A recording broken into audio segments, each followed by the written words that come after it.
يا رب صبحنا وربحنا وبين عبادك ما تفضحنا. ارزقنا يا رب، ارزقنا يا كريم.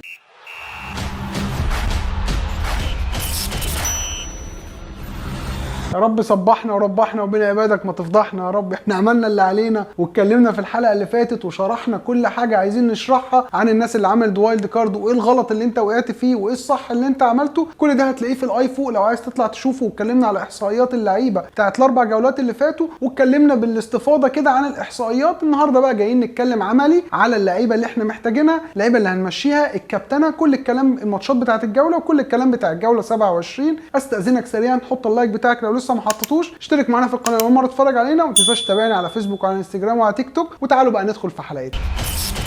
تعالوا بقى سريعا ندخل على ماتشات الجوله ال27. وزي ما انت شايف الماتشات قدامك، في عندنا 4 فرق عندهم دبل. عندنا برايتون وبرينفورد، دول اللي هنركز معاهم، وعندنا ساوثهامبتون وكريستال بالاس، ودول اللي هنحلق لهم. غير كده بقيه الماتشات بتاعت الجوله مفيش ماتشات قمه، مفيش ماتشات ديربي، مفيش اي نديه في بقيه الماتشات على عكس الجولات اللي فاتت. بس مستنيين نشوف ليفربول هل هيكمل في المستوى بتاعه الفتره الاخيره و5 كلين شيت، هل هيكمل قدام بورنموث بنفس القوه، على طبعا ما احنا عارفين ان بورنموث ضعيفه فهيدوس عليهم زي ما عمل الدور الاول ب9 اجوان. هل هنشوف الكلام ده؟ مانشستر يونايتد وضعهم ايه بعد السبعه؟ هل اللعيبه هتبقى قادره تقف على رجلها ولا هيبقوا لسه مدروخين من السبعه؟ ونفس الكلام على ارسنال اللي هيلعب اوي قدام فولهام بعد الماتش الاخير واللعيبه اخر لحظه الماتش جابوه، هل هيقدروا ان هم يحسموا من الاول ولا برضو الماتش هيبقى رايح جاي؟ تعالوا بقى نتكلم سريعا على نعمل ايه بقى، مين اللعيبه اللي نجيبها، مين اللعيبه اللي نمشيها، مين اللعيبه اللي نخليها ونمشيها قدام. تعال نتكلم بالتفصيل على كل ده دلوقتي، ونبدا مع ليفربول. لعيبه ليفربول عندك في فرقتك تفضل معاك في فرقتك وتلعب معاك ماتش بورنموث. طبعا التسعه في دماغنا مش قادرين نشيلها من دماغنا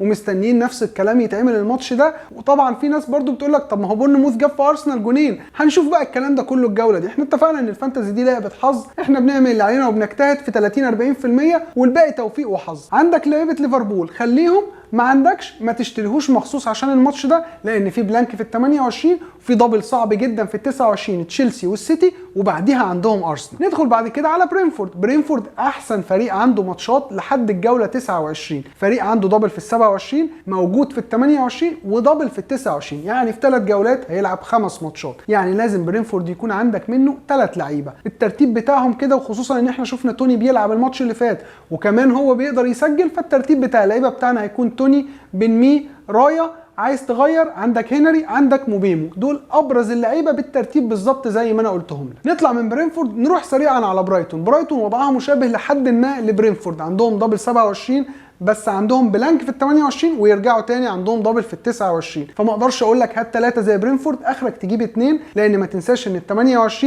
عندك اليونايتد عنده بلانك، عندك ليفربول عنده بلانك لو عندك منه حد، وعندك السيتي بلانك، وكمان عندك برايتون بلانك. فلو جبت 3 من برايتون الموضوع هيبقى صعب جدا بصراحه. 2 لعيبه كافي جدا من برايتون، وليكن بقى لو عندك واحد يكون ميتوما والتاني استوبينان، ده العقل، نص عقل نص مجنون، تجيب واحد قدام واحد ورا. عايز تلعبها كلها بقى ايه اول ان، يبقى تجيب مثلا ميتوما وتجيب ماك اليستر، تبقى انت كده غامرت على الحته الهجوميه وسبت الحته الدفاعيه. وعلى سيره الحته الدفاعيه ندخل على ايفرتون بقى. ايفرتون عندك منهم بقى عندك تراكوفسكي، عندك ميكيلونكو، عندك بيكفورد، كوادي، كل الكلام ده انسى، ارمي ارمي ارمي الكلام ده كله. الفرقه دي السنه دي هتهبط مهما تطلع لك بقى تفاجئك في ماتش ولا بتاع، اوعى دماغك توديك ان انت تجيب منهم. الفرقه دي نبعد عنها خالص ونسيب لعيبتها. ندخل بقى على تشيلسي، وبما اننا قلنا تشيلسي فاكيد كيبا احنا كلنا عندنا كيبا او اغلبنا عنده كيبا، واللي بيفكر في تشيلسي بيروح على كيبا. بس كيبا بعد تياجو سيلفا ما اتصاب وهو وضعه يقلق، خصوصا ان هم هيلعبوا ليستر اواي. ليستر سيتي بتعرف تجيب اجوان تخوف ليستر سيتي، فانا رايي لو عندك كيبا قعدوا دكه الماتش ده، ولازم يكون حارسك الاساسي الماتش ده يكون رايا اللي لسه متكلمين عليه من برينفورد. وبما اننا لسه في تشيلسي، لو عندك جواو فيليكس خليه، لو عندك، خصوصا ان هم هيلعبوا ليستر سيتي، وليستر سيتي الدفاع بتاعهم ما بيزعلش حد ودفاع ما بيقولش لا. بما اننا بنتكلم برضو على ليستر سيتي، فخليني اقول لك ماديسون ما يخدعكش ان هو طلع الماتش اللي فات بنقطه. ماديسون الماتش اللي فات كان كويس، الا لما اتفرجنا على الماتش بقى وعلى الملخصات، ماديسون الماتش اللي فات عامل 3 اسيستات لإيناتشو عنب. لو إيناتشو كان جاب منهم 2 كان ماديسون طلع له بشويه نقط حلوين.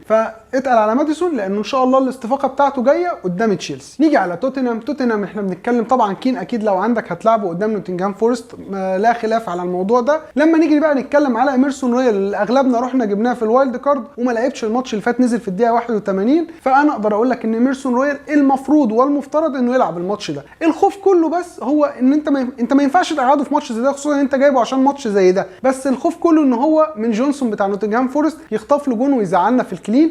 بس المنطق بيقول ان ايمرسون رويال يلعب قدام نوتنجهام فورست، وطبعا هاري كين هو كمان يلعب قدام نوتنجهام فورست. لما نيجي ندخل بقى على السيتي، اعتقد هو زي ما قلنا قبل كده في حلقه الوايلد كارد، من السيتي هو لعيب واحد بس اللي يكون معاك، هو هالاند، لان بقيه اللعيبه في ما بينهم روتيشن، وكمان اللي ضامنين اماكنهم هم مش فورمه. بكلمك على واحد زي دي بروين، انما الباقي كله ادينا شفنا محرز بنجيبه بيلعب بيتالق بعدين بيريح، فجاه الناس بتبقى تروح على فودن ما تضمنش ممكن يروح مريحه. بس انا اعتقد لو انت عايز تغامر ففودن دي فترته اللي جايه. نفس اللي قلناه على السيتي هنقوله على اليونايتد، هو لعيب واحد وهو راشفورد الى ان يجد جديد. ما تغامرش على اكتر من كده من اليونايتد، خصوصا ان عندهم قلنا بلانك في ال 28.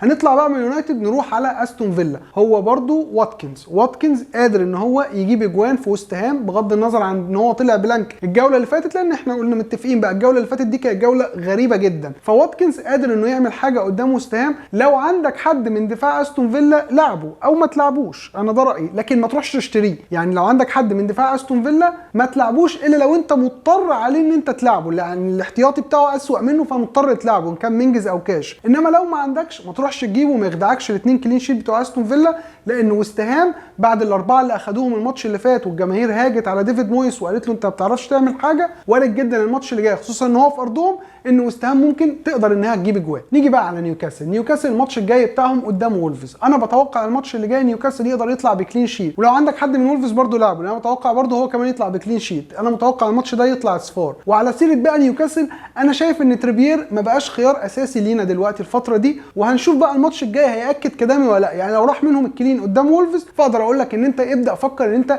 تخلص من تريبير، وكفايه قوي عليه كده شويه النقط اللي جابهم لك، وكسبنا فيه شويه فلوس حلوين، شكرا يا عم تريبير قوي على كده. ندخل بقى بعد كده على ساوثهامبتون، الدبل بتاعهم ولا كانك شفته، خداع ولا تبص عليه. اما تيجي تدخل على كريستال بالاس بعديها عنده دبل. بص دبل كريستال بالاس حاجه من الاثنين، يا انت راجل ما بتتعلمش من اخطائك فهتروح على ظاهر، وساعتها ما تلومش الا نفسك. انا بقول لك بلاش، انت عايز تجيب حد من كريستال بالاس هيبقى ظاهر، وانا بقول لك بلاش. ظاهر ما بيستنى الفرصه دي بص هو بيستناها كل السنه، تروح نجيبه يقوم مخزوقنا. فانت لو ما بتتعلمش من اخطائك روح هات ظاهر، عايز برضو روح هات ايزي. هم دول الاوبشنين، بس انا كاني ما قلتلكش حاجه. خلصنا بقى من ماتشات الجوله وخلصنا من كل فرقه نجيب منها مين ونمشي منها مين. تعالوا بقى ندخل على الكابتن.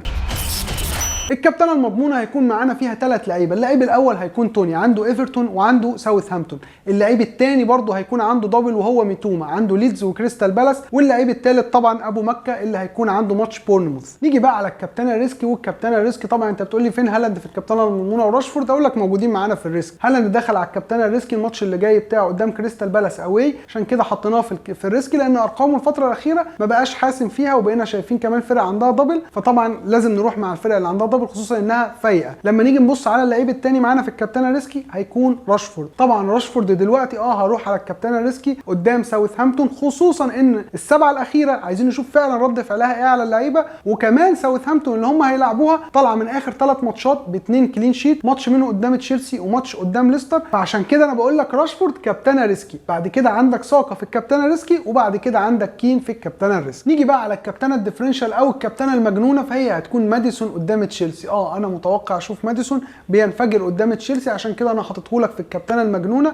وبكده نكون خلاص وصلنا لنهايه حلقاتنا من التحضيرات للاسبوع ال27. اتمنى لك بقى شويه اسهم خضراء وشويه نقط حلوه تعوض لنا حصل في ال26.